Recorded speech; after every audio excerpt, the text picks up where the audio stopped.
People often say that storms only come from the sky. But for James, the biggest storm of his life broke out right in his own living room, under the trembling light of the chandelier, where his father stood with fury burning in his eyes. It was supposed to be a peaceful evening. James had returned home early, carrying a small bouquet of white lilies, Diep's favorite flower. He was ready to tell his father that he had found the woman he wanted to marry, the one who stayed with him through the darkest days when his company collapsed, when he lost everything except his own heart.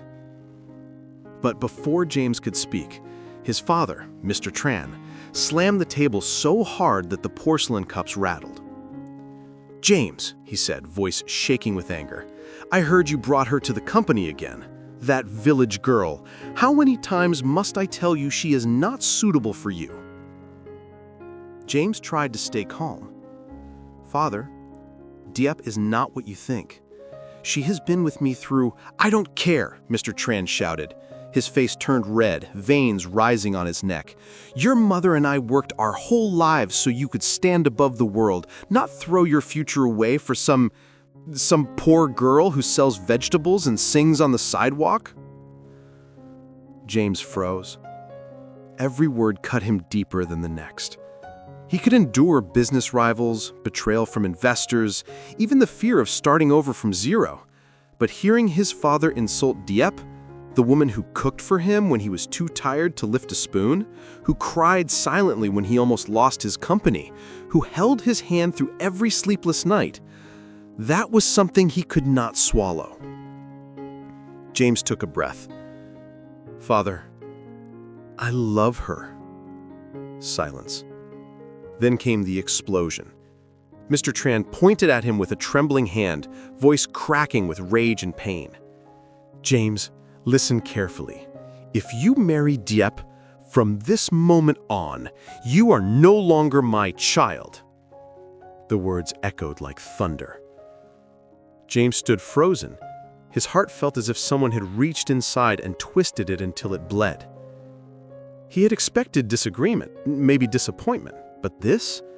Being disowned for loving someone who had given him nothing but loyalty. Meanwhile, Diep stood outside the door, clutching the bag of fruit she had brought as a gift. She had overheard everything. Her chest tightened and tears streamed silently down her cheeks.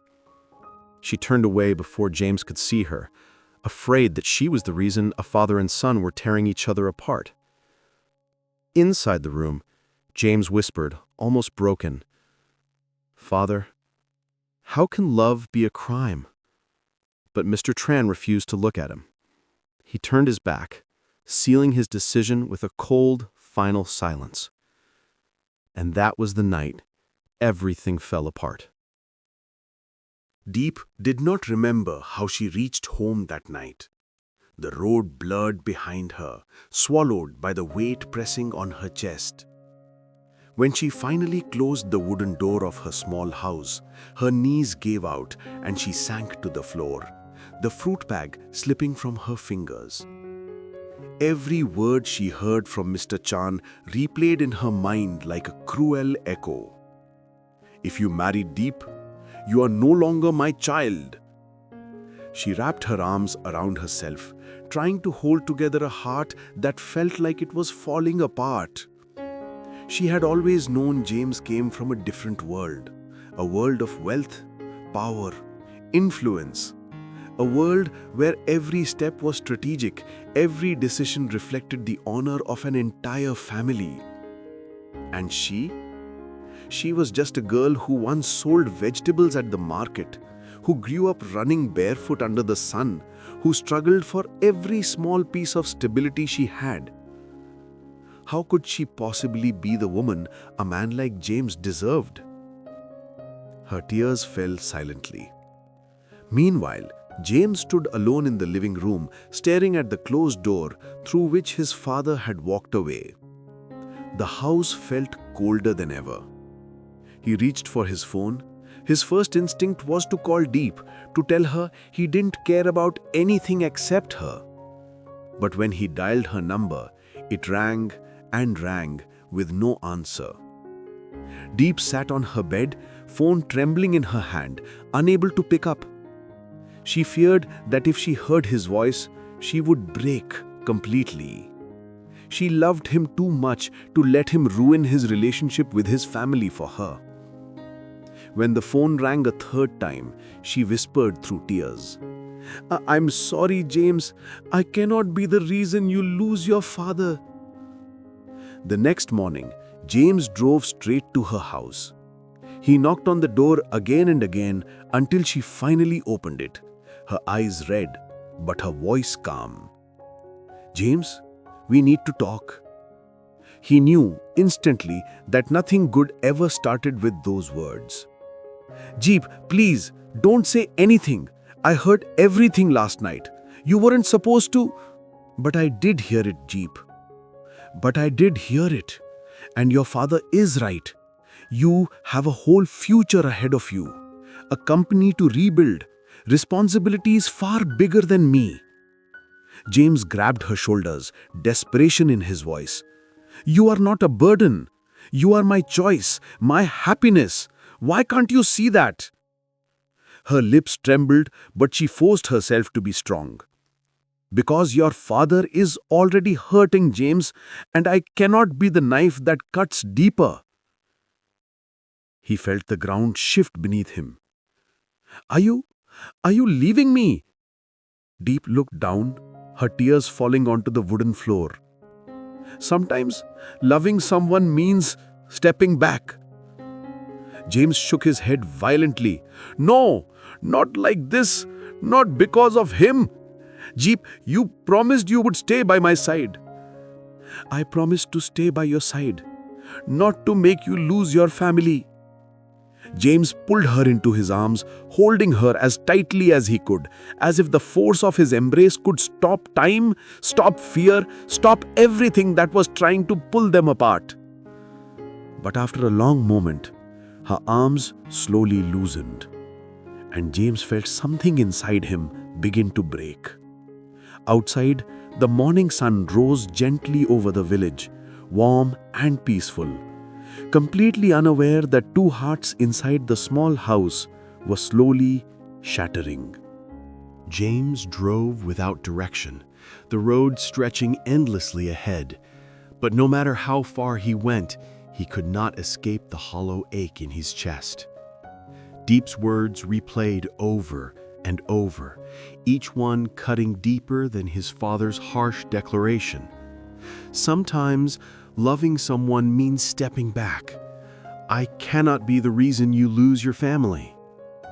He struck the steering wheel with the heel of his palm, frustration burning in his eyes. Why does everyone think they have the right to choose for me? He whispered bitterly. My life, my heart, isn't it mine? He turned the car around. He was done running. When he arrived home, his father was sitting in his study, reading through a stack of reports. James didn't wait to be invited in. Father, we need to talk. Mr. Tran looked up slowly, his expression unreadable. If you came here to bring up that girl again, I came here, he cut in firmly, to tell you that I'm not breaking up with Diep. His father slammed the papers onto the desk. Then you truly are a fool. She brings nothing to your status, your career, I don't need her to bring anything, James shouted. I love her. Isn't that enough? Mr. Tran's eyes hardened. Love is not enough to build a future. Love cannot protect you from failure. Love cannot save a family or a company name. And what about kindness? What about compassion? What about the fact that she has stood by me through everything? His father's voice dropped to a low, cold whisper. Marry her, and you walk out that door as a stranger. You will no longer be my child. James's heart pounded painfully, but he didn't look away. If losing your approval is the price I must pay for loving her, then I will pay it. Mr. Tran stared at him, stunned by the conviction in his voice. Meanwhile, Diep, alone in her small house, sat beside a packed bag. She had made her decision. She would leave before James sacrificed anything more for her. But she did not know that James, at that very moment, had already chosen her over everything he had ever known. Their fates were moving toward each other, one running away, one running toward, destined to collide again. The rain fell hard that night, drumming against the roof like frantic heartbeats. Diep stood in her small kitchen, clutching the packed bag she had prepared. Her eyes were swollen from crying, but her resolve was firm. She whispered to herself, voice trembling, "If I leave, James can still save his bond with his father. He won't have to suffer because of me." A loud, urgent knock shook the door. "Diep, open the door!" She froze. That voice, tired, breathless, familiar, belonged to the man she was trying to protect. The door swung open before she could speak. James stood in the doorway, drenched from the rain, chest rising and falling as if he had run miles. His eyes moved to the suitcase in her hand. "So, you were really going to leave?" Diep lowered her gaze. "James, this is the best way. Your father, he was right. I'm not—" "You are everything he said you're not," James interrupted, stepping closer. "You're strong, you're kind, you're loyal, and you've been beside me through every storm. You think I'd give that up because my father threatens to disown me?" Tears welled in her eyes. "I don't want you to lose your family because of me." James gently took the suitcase from her hand and set it aside. Then he cupped her face, forcing her to meet his gaze. "I already made my decision," he whispered. "I won't lose you." Her voice cracked. "What about your father?" "If he chooses to walk away," James said softly, "then that's his choice, not mine." The words broke every wall Diep had built. She collapsed against him, sobbing quietly into his chest. James wrapped his arms around her tightly, as if afraid she would vanish. Outside, the rain continued to fall, but inside the small house, something warm and unbreakable formed. Two hearts refusing to surrender. Two souls choosing each other over fear. And for the first time in a long time, Diep whispered the words she had been afraid to admit. "James, I'm not leaving. Not anymore." James smiled through the tears he had been desperately holding back. "Good," he said softly, "because I'm never letting you go."